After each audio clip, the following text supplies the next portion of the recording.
Oi pessoal, tudo bem? Hoje a gente vai estar dando continuidade aos nossos vídeos aí da parte de CLP, né? Esse é o sexto vídeo aí da sequência, né? A gente tinha projetado 5 inicialmente, mas a gente vai fazer mais dois, um focando aqui no CLP e outro na parte do diagrama pneumático.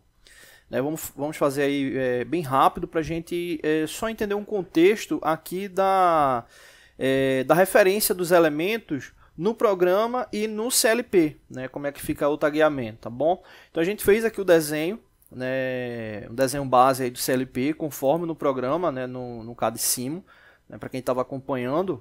Né? Então aqui no programa ele fica um pouco desorganizado, né? Não deu para ficar tão bem organizado, então a gente fez o desenho à parte para poder estar mostrando e verificando a referência deles aqui no programa, né?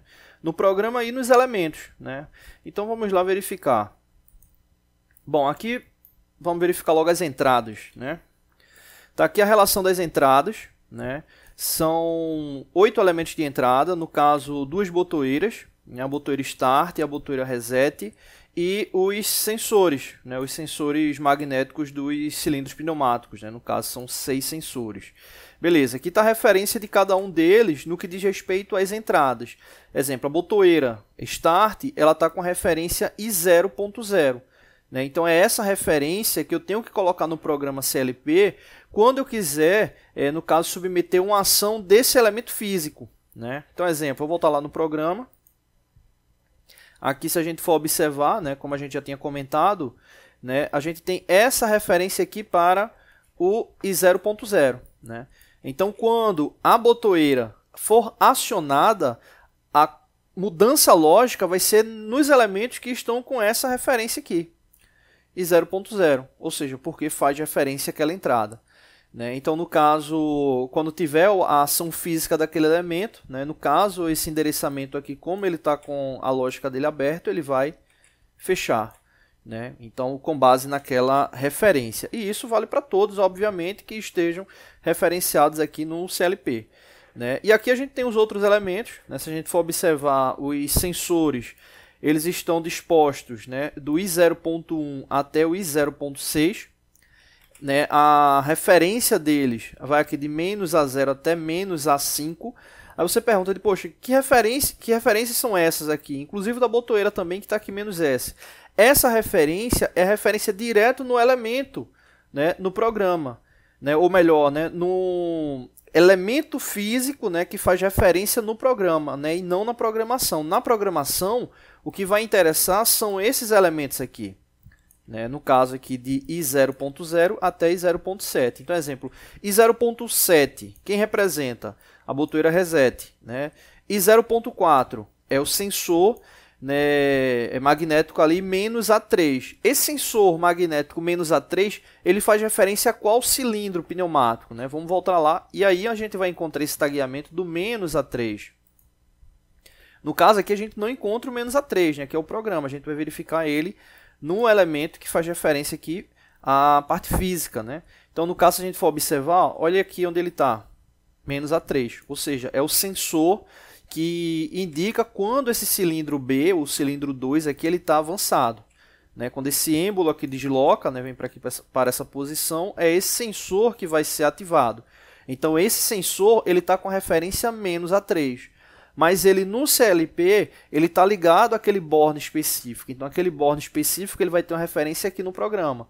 Vamos conferir qual foi o borne. Okay, o menos A3 ele está ligado no I0.4. Então, é o I0.4 que vai ter a referência no programa. Né? Se a gente for procurar aqui, está aqui, I0.4. Né? Então, qualquer elemento que eu venha colocar no programa com essa referência, significa que ele vai ser um código lógico, né, vamos assim chamar, que vai ter mudança de acordo com a leitura, né, do estado físico ali do sensor magnético, que vai estar identificando ali quando o cilindro 2 estiver avançado. Né? Então, toda vez que o cilindro 2 estiver avançado, ele vai ter uma mudança física, né? O sensor vai ter a alteração ali para passagem de sinal, né? Para passagem de corrente, e no caso dos elementos lógicos, eles vão mudar a condição de acordo com essa alteração. E isso vale para todos os outros. Né? Lembrando que nesse caso a gente está falando de elementos de entrada. Então, todos os elementos de entrada eles estão aqui ligados. Né? Se você perguntar essas referências aqui do lado, Isso aqui varia muito de CLP para CLP, né? Aqui a parte de alimentação, né? Então aqui a referência da fase, aqui a referência do neutro, aqui do terra, aqui a saída da fase para alimentar, né, os elementos que vão ser utilizados no CLP, né? Então tem essa condição aqui de diagrama.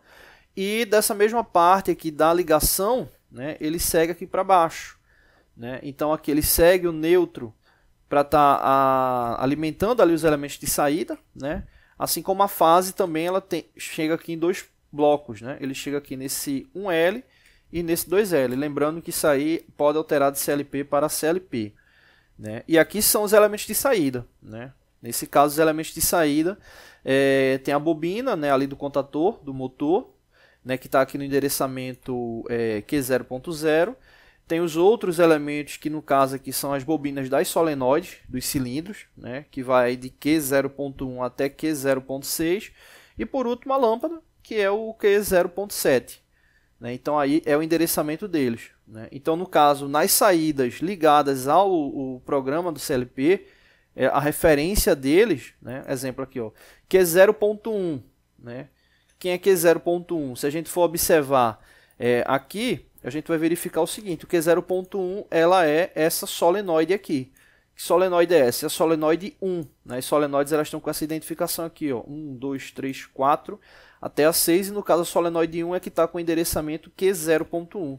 Onde é que está essa solenoide no programa Q0.1? Ela está aqui, ó.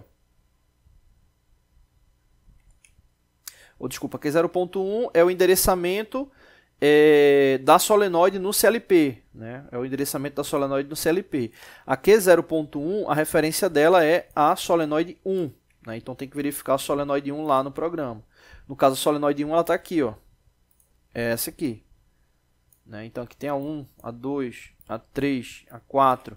Um cuidado que você deve ter: não repetir o número, né, ou a identificação que você utilizar, né? Nesse caso, estou utilizando o número. Então, exemplo, se eu colocar aqui como solenoide 1 e colocar essa aqui como solenoide 1, quando tiver uma alteração física, todos os dois que vão estar com o mesmo tagueamento, né, nesse caso aí 1, vai ter essa alteração de mudança de estado, porque está com o mesmo endereçamento.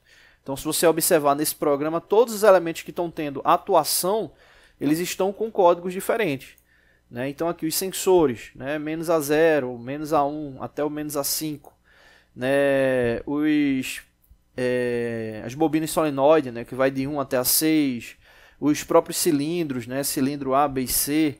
Né? O motor. Né? Então todos esses elementos aí, eles têm essa mudança com base nessa verificação, né? De uso ali dos elementos. Né? Então todos eles aqui estão referenciados, tá bom? Então aqui estão todas as referências, só para poder mostrar de forma melhor que cada um desses elementos ele possui um código específico, um tagueamento específico, ou melhor, né? Não vou nem dizer específico, né? Mas um tagueamento que você vai configurar e eles vão ficar linkados aí de fato de um elemento específico, que são ali nas saídas, elementos de saídas, e os elementos de entrada, obviamente, nas entradas.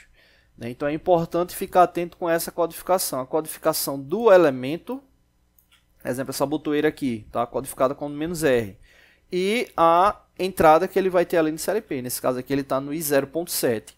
Né? Aqui está mais organizado. Né? Você tem que ficar atento ali quando está utilizando o programa de simulação. Né? Ficar atento ali no programa de simulação quando estiver fazendo aqui o link, né, dos cabeamentos. Né? Como eu disse para vocês já, é só vir selecionar aqui o tipo do cabo, a cor que vai utilizar, e tá clicando no elemento. Né? Quando você clica ali e segura, ele vai criando o cabo, né? E aí você pode estar movendo ele aí para onde você quiser. Né? Uma dica é o seguinte, né? O deslocamento ele se baseia nesses pontos, né? Nesse grid. Né? Então aí fica atento aí com esse grid aí para ter um alinhamento melhor ali nos pontos, tá bom? Então é isso, no próximo vídeo a gente vai falar ali sobre o diagrama pneumático. Valeu!